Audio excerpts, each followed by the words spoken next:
লন্ডনে গর্জে উঠলেন সাংবাদিকরা। প্রথম আলো ও ডেইলি স্টারের ওপর হামলার প্রতিবাদে উত্তাল আলতাব আলী পার্ক।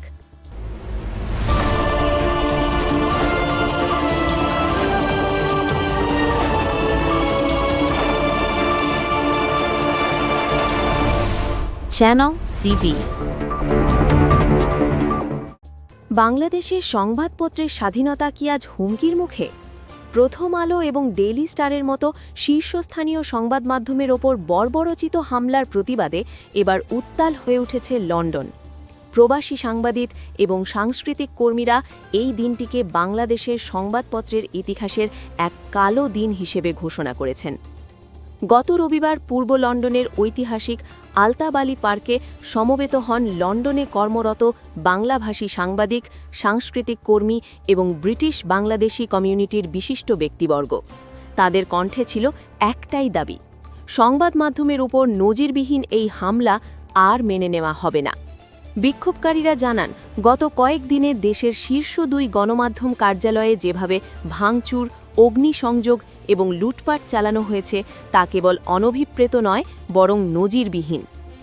সমাবেশে সাবেক বিবিসি সাংবাদিক উদয় শঙ্কর দাস বলেন, মত পার্থক্য থাকতেই পারে, কিন্তু সুসংগঠিত সহিংসতা কোনোভাবেই গ্রহণযোগ্য নয়।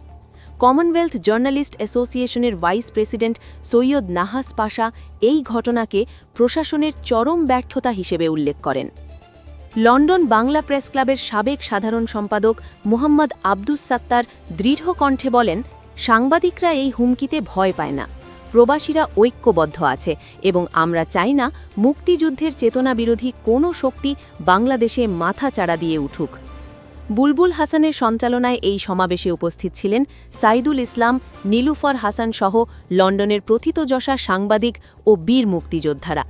এছাড়া লন্ডন বাংলা প্রেস ক্লাব পৃথক এক বিবৃতিতে এই হামলার তীব্র নিন্দা জানিয়ে বলেছে, সংবাদপত্রের ওপর আঘাত মানেই গণতন্ত্রের ওপর আঘাত। বক্তারা অবিলম্বে এই ঘটনার স্বচ্ছ তদন্ত এবং দোষীদের দৃষ্টান্তমূলক শাস্তির দাবি জানিয়েছেন।